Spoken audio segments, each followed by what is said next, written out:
Ever wondered why audiobooks hold such a critical role in our digital age? It's because they're more than just a modern convenience. They're an evolution of storytelling, bringing words to life in a way that's both engaging and accessible. Audiobooks offer a unique literary experience, promoting literacy and making books more accessible for everyone, regardless of their reading abilities or busy schedules. They're a testament to how technology can enhance our consumption of art and literature. Let's now delve into how these audiobooks are created, shall we? The first step in the creation of an audiobook is manuscript preparation. The art of transforming a written work into an engaging auditory experience begins with the meticulous preparation of the manuscript. It's not as simple as merely reading the text aloud. The manuscript requires certain adjustments to ensure it's suitable for an audio format. Authors and publishers collaborate closely in this phase. They pore over the manuscript, identifying sections that may need tweaking to make them more suitable for listening rather than reading. For instance, footnotes, graphs, or tables, which work well in printed form, may need to be reworked or omitted for a smoother audio experience. Choosing the right narrator is another crucial aspect of manuscript preparation. The voice behind the words can make or break an audiobook. The narrator's voice should complement the tone and style of the book, whether it's a fast-paced thriller, a heartwarming romance, or a complex scientific treatise. Sometimes the author themselves may be the best narrator, especially for memoirs or autobiographies. Other times, a professional voice actor may be more suitable, particularly for fiction where different characters require distinct voices and accents. The chosen narrator will also have a say in the manuscript preparation. They need to feel comfortable with the text, understand the nuances, and be able to bring the words to life. They will often mark up the manuscript, noting where to pause, which words to emphasize, and how to modulate their voice for different parts of the book. Additionally, some words or phrases may need to be spelled out phonetically for the narrator, especially if they involve foreign languages or complex scientific terms. This ensures that every word is pronounced correctly, maintaining the integrity of the original text, and providing a seamless listening experience. Remember, the goal of manuscript preparation is not just to prepare the text for audio recording, but to create a captivating and immersive experience for the listener. It's about painting vivid pictures with words, engaging the emotions, and sparking the imagination. With the manuscript ready, we can now move to the exciting part, the recording. Step 2 of the process is where the magic truly begins, audio recording. This phase breathes life into the words, transforming the written text into an immersive auditory experience. The recording process is a meticulous craft that requires precision, patience, and a touch of artistry. It all starts with a professional studio. Now, you might be thinking, why can't I just record in my living room or garage? Well, a professional studio is designed to minimize background noise and echo, which are the arch nemeses of audio clarity.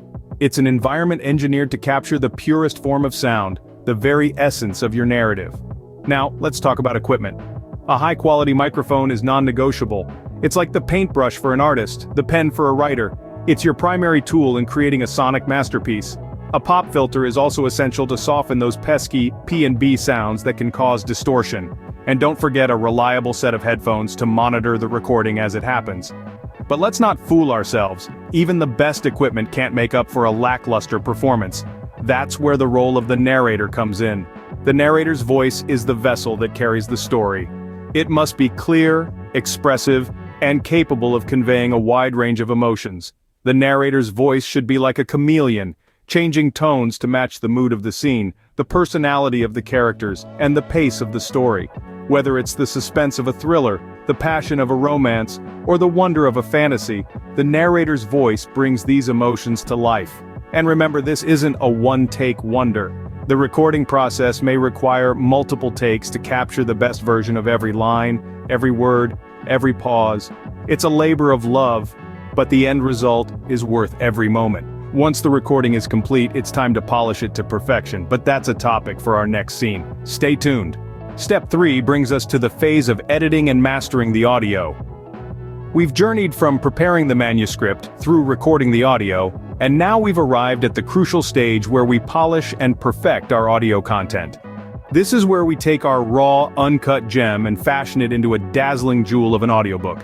In the editing phase, our aim is to eliminate any errors, unnecessary pauses, or distracting background noises. Picture it like sculpting a statue. We start with a block of marble, which in our case is the raw audio file. Our job is to chisel away the excess, the parts that don't contribute to the overall piece.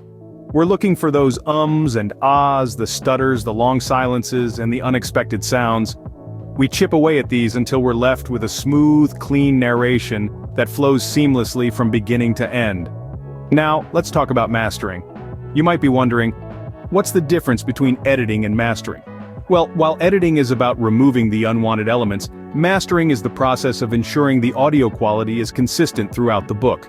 It's like applying a final coat of polish to our statue, making sure it shines uniformly in all its glory. In mastering, we're listening for the little details. We're ensuring the volume levels are balanced, so there aren't any sudden jumps or drops. We're checking the tonal quality, ensuring the voice remains rich and clear throughout. We're even looking at things like equalization and compression, technical aspects that can make a world of difference to the final product. This phase can be a bit technical and time-consuming, but it's indispensable. It's what sets professional audiobooks apart from amateur ones. It's the difference between a good listening experience and a great one. With the audio now perfected, we're ready for the final step. The final step in audiobook creation is quality control and distribution. Quality control is much like the final coat of polish on a newly crafted piece of furniture. It ensures that the final product is not just good, but great. This process involves a meticulous review of the entire audiobook from start to finish, listening for any missed errors or inconsistencies. This could be anything from a slight mispronunciation of a word to an extra pause that disrupts the flow of the narrative. It's not uncommon for this process to be repeated multiple times, as the goal is to deliver a flawless listening experience. In the world of audiobooks, quality control doesn't stop at the audio. The metadata, or the information about the audiobook like the title, author, and narrator, is also checked to ensure it's accurate and consistent across all platforms. This step is crucial, as it helps listeners find the audiobook and understand what it's about before they hit play. Once the audiobook has passed the quality control phase, it's ready to step into the limelight. This is where distribution comes into play. Distribution is the process of making the audiobook available on various platforms for listeners to access. Depending on the specifics of the audiobook, it could be distributed globally or regionally. It could be available for purchase, for rent, or even for free.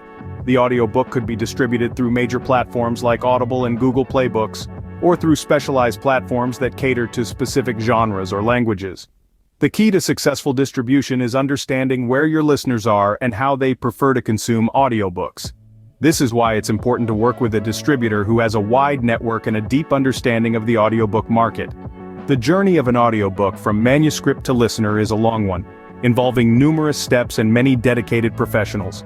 Each step is crucial in shaping the final product, ensuring that the listener's experience is as immersive and enjoyable as possible. And that, my friends, is how an audiobook is born. Let's recap the journey we've taken today. We've embarked on an enlightening exploration of the world of audiobook creation, a meticulous process that begins with the preparation of a manuscript. This step entails careful selection of the text and precise scripting to ensure that the story comes alive in the listener's mind, painting vivid imagery with words alone. Next, we delved into the fascinating world of audio recording. We discovered that it's not just about reading aloud but about breathing life into the characters, delivering the narrative with the right tonal inflections, pacing, and emotional depth. The voice artist is truly the master puppeteer, pulling the strings of our imagination with their vocal prowess. Then we took a deep dive into the realms of editing and mastering, where raw audio is polished into a gleaming gem. This stage involves meticulous editing, noise reduction, equalization, and compression to ensure a smooth and consistent listening experience. The magic of post-production enhances the auditory journey, taking it to a whole new level. Finally, we walk through quality control and distribution. This is the stage where the audiobook is thoroughly reviewed for any discrepancies and then distributed across various platforms, ready to be enjoyed by listeners around the world. Next time you listen to an audiobook, remember the intricate process behind its creation. Until then, happy listening.